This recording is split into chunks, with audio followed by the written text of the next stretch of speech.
Hi student, कैसे हैं आप लोग। Welcome back on VT academy. Myself am Jason. Student, आपको मैं 12th क्लास का बायोलॉजी पढ़ाने वाला हूं और वो रिप्रोडक्शन है। रिप्रोडक्शन मतलब ह्यूमन रिप्रोडक्शन के बारे में पहला चैप्टर मैं आपको स्टार्ट करने वाला हूं। एनसीईआरटी में सेकंड चैप्टर ये मिलेगा आपको। इसमें मैं आपको Bihar board level, CBSE board level और नीट लेवल तक आपको पढ़ाऊंगा, क्योंकि तीनों का ही सिलेबस एक ही है, एनसीईआरटी। तो एनसीईआरटी का एक एक लाइन क्लियर होने वाला है। आप कंटिन्यू इस वीडियो को देखिए, पूरा वीडियो देखिए और नोट्स बनाइए। चलिए स्टार्ट करते हैं ह्यूमन रिप्रोडक्शन। सबसे पहले हम लोग फोकस करते हैं रिप्रोडक्शन होता क्या है। तो सबसे पहले आते हैं रिप्रोडक्शन। रिप्रोडक्शन तो व्हाट इज रिप्रोडक्शन, याद रखना। मैं आपको पहले भी बता चुका हूं कि जब भी बायोलॉजी में या किसी भी टर्मोलॉजी में, साइंस में TION लगा हुआ दिखे आपको, तो आपको समझ लेना है ये एक प्रोसेस है। दैट इज, प्रोसेस का मतलब क्या होता है कि any type of events that contain many steps. कोई भी इवेंट्स होता हो उसमें बहुत सारे स्टेप इंक्लूडेड हो, उसको प्रोसेस बोला जाता है। इसका मतलब क्या हुआ, रिप्रोडक्शन। ये प्रोसेस हो कहाँ रहा है, तो ये प्रोसेस हो रहा है बायोलॉजी में। तो हम लोग डेफिनेशन में लिखेंगे क्या, it is the biological process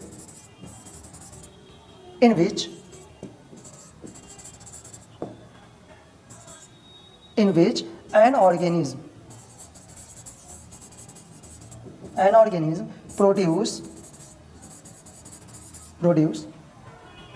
of spring का मतलब क्या होता है, तो ऑफ स्प्रिंग का मतलब होता है संतान, जिसको बोलते हैं, या फिर ऑफ स्प्रिंग को हम लोग यहाँ पे लिख देते हैं एक और चीज़ में, प्रोजेनी। हम लोग प्रोजेनी भी इसको बोलेंगे। तो समझ में आ गया क्या है ये। It is the biological process in which an organism produce offspring या progeny of their own kind. वो खुद की ही तरह, ओन काइंड अपने ही तरह, वो एक नए प्रोजेनी को, एक नए ऑर्गेनिज्म को डेवलप करता हो, एक नए ऑर्गेनिज्म को जन्म देता हो। That is known as reproduction. तो रिप्रोडक्शन तो समझ में आ गया आपको। अब रिप्रोडक्शन जो होता है वो दो तरीके का होता है। पहला समझिएगा ध्यान से,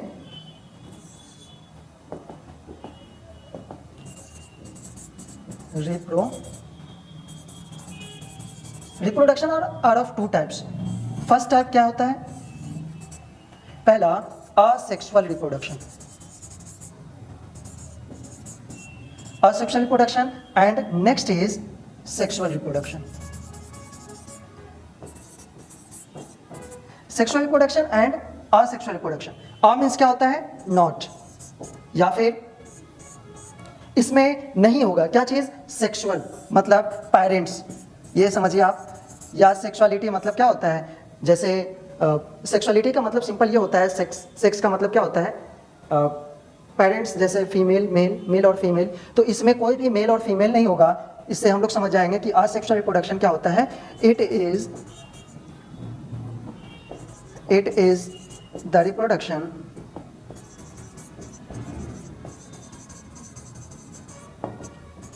in which it is the reproduction in which only one parents involve। इसमें सिर्फ और सिर्फ एक ही पेरेंट्स इन्वॉल्व होंगे। इसका मतलब क्या हुआ कि जब एक ही पेरेंट्स इन्वॉल्व होंगे तो एक नया चीज़ मिला कि जब एक पेरेंट्स इन्वॉल्व होंगे तो फर्टिलाइजेशन नहीं होगा। फर्टिलाइजेशन नहीं होगा, दैट इज, क्योंकि दो ये पेरेंट्स इन्वॉल्व होते हैं तभी तो एक पेरेंट्स से एक गैमेट आया, नेक्स्ट पेरेंट्स से एक गैमेट आया और उसके बाद फर्टिलाइजेशन होता है। इसका मतलब क्या हुआ कि फर्टिलाइजेशन नहीं होगा। जब फर्टिलाइजेशन नहीं होगा तो क्या गैमेट बनेगा। तो सबसे पहले आप लिखिए नो गैमेट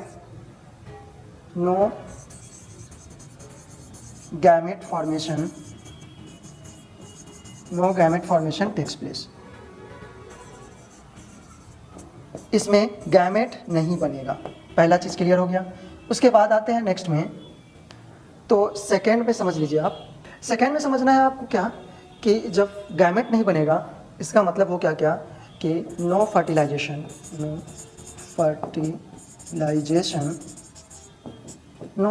टेक्स प्लेस।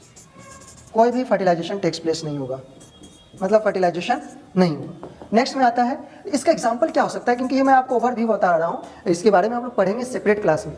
अभी मैं आपको सिर्फ ह्यूमन रिप्रोडक्शन के बारे में पढ़ा रहा हूँ, उसके बाद में ये सेक्सुअल रिप्रोडक्शन भी पढ़ेंगे हम लोग। ये होगा किसमें? तो बैक्टीरिया में होगा, प्रोटिस्टा में होगा। प्रोटिस्टा आपको मालूम है ना, connecting link between plant and animals, जो प्लांट की तरह भी दिखता है और प्लांट की तरह भी सिमिलरिटी शो करता है और एनिमल की तरह भी सिमिलरिटी शो करता है। और फिर लोअर एनिमल, जो लोअर एनिमल होता है ना उसमें भी होता है। फिर नेक्स्ट में आता है प्लांट्स में भी होगा, ये प्लांट्स में भी देखने को मिलेगा आपको। क्या चीज़? Asexual reproduction. तो असेक्सुअल रिप्रोडक्शन के बारे में हम लोग ज़्यादा बात नहीं करेंगे, अभी हम लोग बात करते हैं सिर्फ और सिर्फ किसके बारे में? तो सेक्सुअल रिप्रोडक्शन के बारे में। तो सेक्सुअल रिप्रोडक्शन का मतलब क्या हुआ? तो आपको मालूम है, it is the reproduction in which two parents involve. इसमें दो पेरेंट्स इन्वॉल्व होंगे। इसका मतलब क्या हुआ कि जब दो पेरेंट्स इन्वॉल्व होंगे तो gamete formation takes place. Gamete formation, gamete बनेगा, gamete formation takes place, gamete का फॉर्मेशन होगा। नेक्स्ट, जब गैमेट बनेगा तो वो गैमेट फ्यूज भी करेगा, तभी तो जाइगोट बनेगा, तभी तो एक नए ऑर्गेनिज्म का डेवलपमेंट होगा। इसका मतलब क्या हुआ कि फर्टिलाइजेशन, फ्यूजन का मतलब क्या होता है? फर्टिलाइजेशन, फर्टिलाइजेशन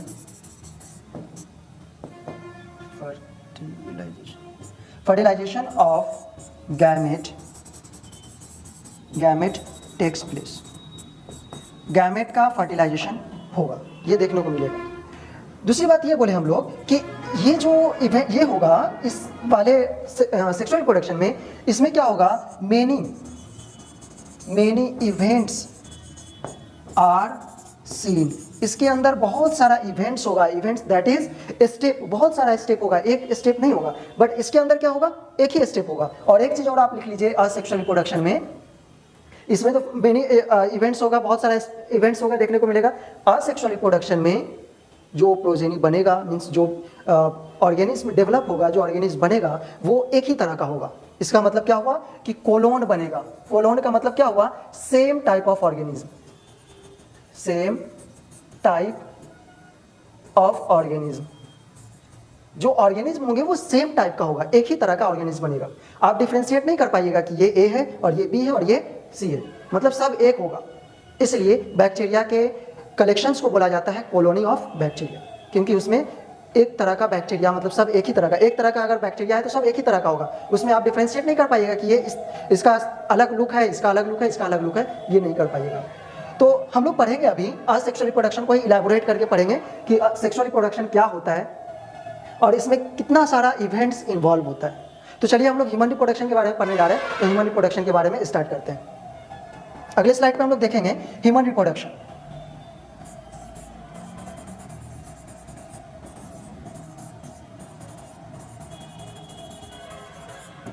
ह्यूमन रिप्रोडक्शन का मतलब क्या हुआ?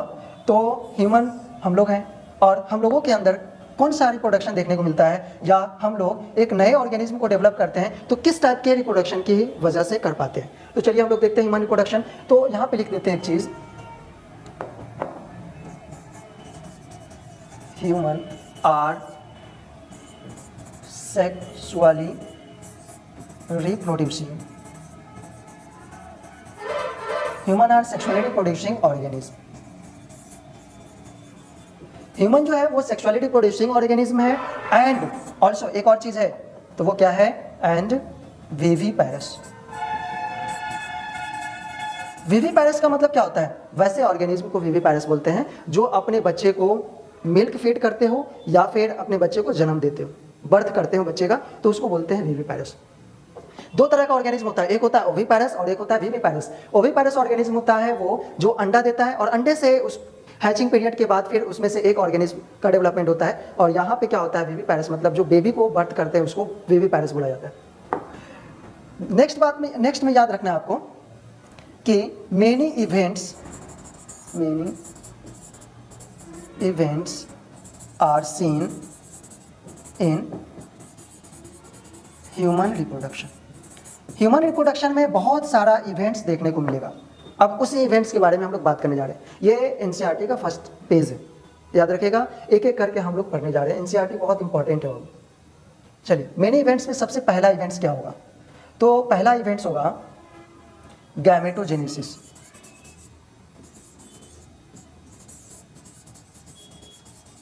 गैमेटोजेनेसिस होगा, इसका मतलब क्या हुआ कि गैमेट का फॉर्मेशन होगा। पहले स्टेप में सबसे पहले क्या होगा, तो गैमेट बनेगा। गैमेट बनेगा, दैट इज, लिख देते हैं यहां पर, male and female gamete formation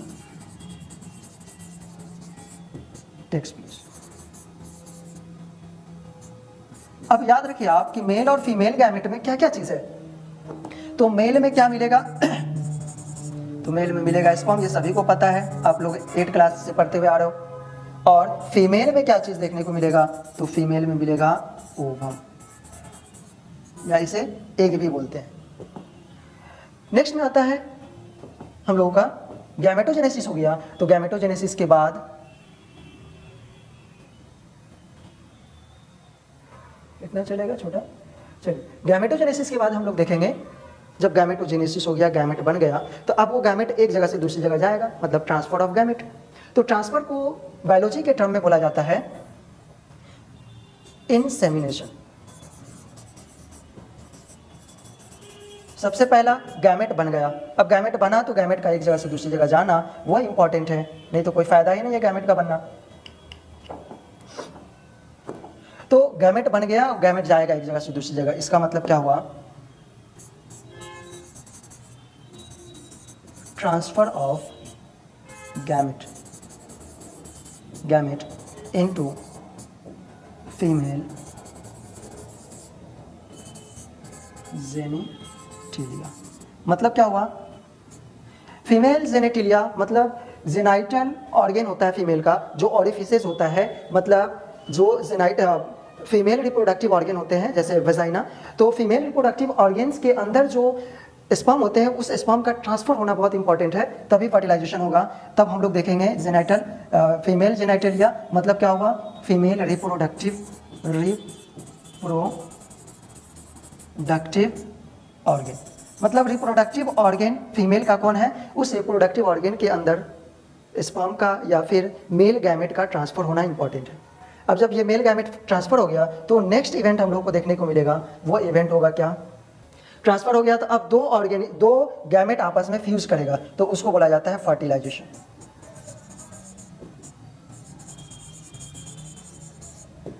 अब फर्टिलाइजेशन का मतलब क्या होता है, तो फर्टिलाइजेशन का मतलब होता है fusion of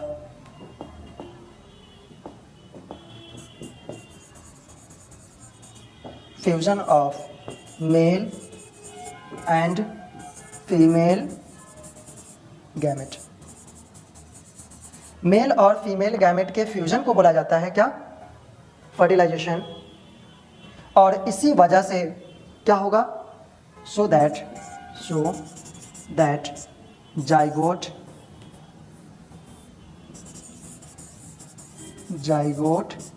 can be formed. इसकी वजह से ये इसलिए होता है क्योंकि जाइगोट का फॉर्मेशन हो सके। जाइगोट होता है क्या है, जब स्पर्म एंड ओवम आपस में फ्यूज कर जाते हैं तो जो सेल बनता है उस सेल को बोला जाता है जाइगोट। और जाइगोट जो होता है, उस जाइगोट का जो सेल का नंबर होता है, मीन्स क्रोमोसोम का नंबर जो होता है, देखो याद रखना, हाफ सेल आया पेरेंट से, एक पेरेंट से, और हाफ सेल आया एक पेरेंट से, फीमेल और मेल, और दोनों आपस में मिलकर क्या बना दिया, एन बना दिया।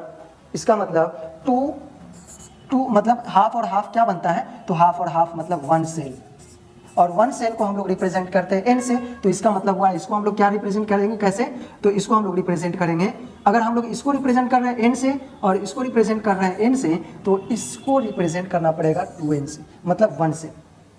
ठीक है, तो वन सेल का फॉर्मेशन होगा। उसके बाद हम लोग देखते हैं जस्ट उसके बाद वाला इवेंट्स क्या होगा, इसको तो मैं थोड़ा छोटा करता हूँ।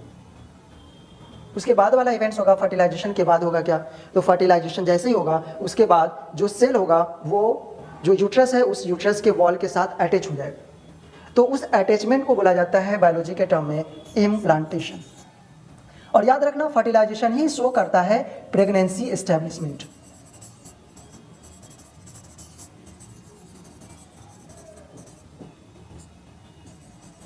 प्रेगनेंसी का एस्टैब्लिशमेंट होना ये साबित करता है कि फर्टिलाइजेशन हो चुका है। इम्प्लांटेशन, इम्प्लांटेशन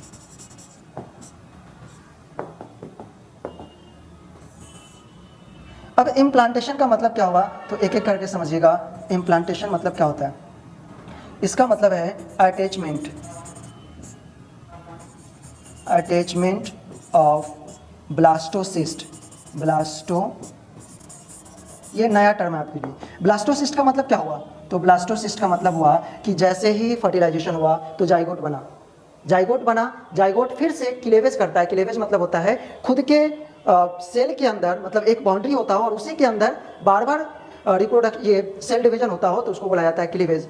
तो बार बार सेल डिवीजन होकर 8 सेल बनाता है, 8 सेल के बाद 16 सेल बनाता है और 16 के बाद 32 सेल का बनाता है। उसी सेल को बोला जाता है, 16 सेल के बाद बोला जाता है ब्लास्टूला, मतलब ब्लास्टूला स्टेज हो गया। तो ब्लास्टोसिस्ट जो होगा वही ब्लास्टोसिस्ट यूट्रस के वॉल के साथ आकर अटैच हो जाएगा, इम्प्लांट हो जाएगा और उसी के अंदर डेवलप होगा। तो attachment of blastocyst into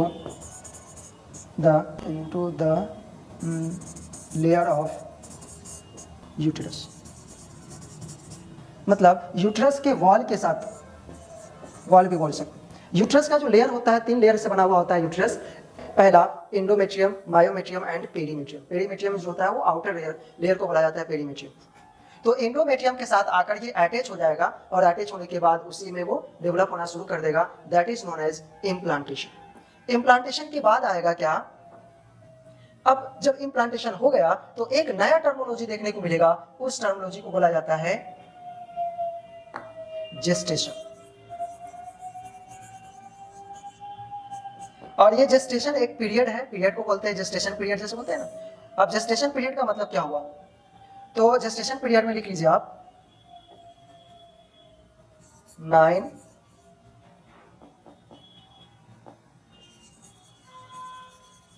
duration of 9 month pregnancy.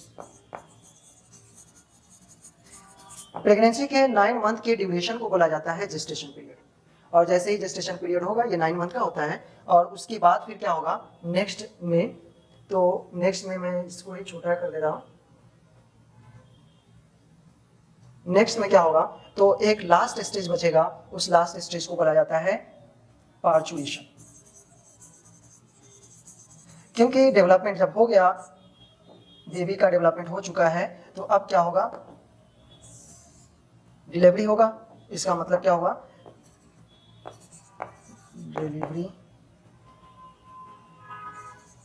Delivery of baby, baby का डिलीवरी होगा। इस स्टेज को बोला जाता है पार्चुएशन, मतलब delivery of birth of baby. Birth of baby भी बोल सकते हैं, बर्थ ऑफ बेबी। बेबी के बर्थ को बोला जाता है पार्चुएशन। ये सारा इवेंट्स हम लोग ह्यूमन रिप्रोडक्शन में देखेंगे, एक एक करके ये सारा इवेंट्स हम लोग देखेंगे। और उसके बाद जैसे ही लास्ट वाला पोर्शन आएगा पार्चुएशन, चैप्टर फिनिश हो जाएगा। तो अगले स्लाइड में हम लोग चलते हैं और इस स्लाइड में हम लोग पढ़ेंगे ह्यूमन रिप्रोडक्टिव ऑर्गन्स के बारे में।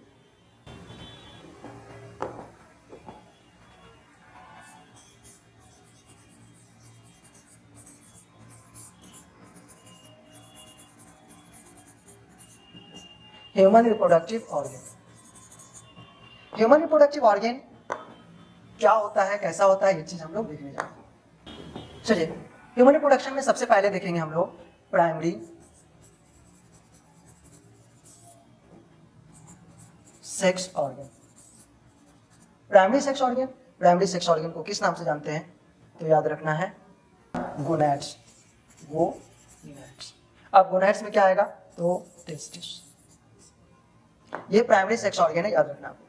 फिर आता है सेकेंडरी सेक्स ऑर्गन, मतलब सेकेंडरी सेक्स ऑर्गन का मतलब क्या हुआ? गोनैड्स के बाद जस्ट बाद आएगा एक्सटर्नल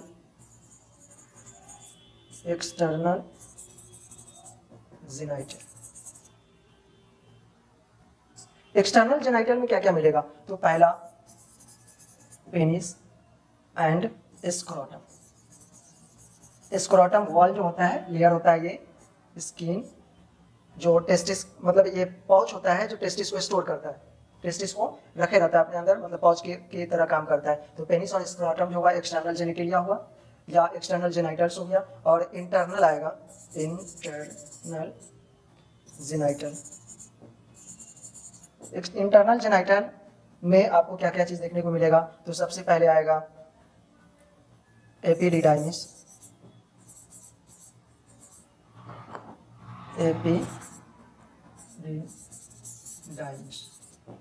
एपिडिडाइमिस वास डिफरेंस के बाद आएगा यूरेथ्रा, यूरेथ्रा के बाद आएगा सेमिनल वेसिकल, सेमिनल वेसिकल, फिर आएगा prostate gland, prostate gland, and next आएगा कॉपर्स ग्लैंड, कॉपर्स ग्लैंड। और इस कॉपर्स ग्लैंड को दूसरे नाम से जानते हैं बल्बो यूरेथ्रल ग्लैंड। तो Cowper's gland, bulbo urethral gland. Trick में याद रखना आपको कैसे, तो ट्रिक लिख लीजिए आप इसका,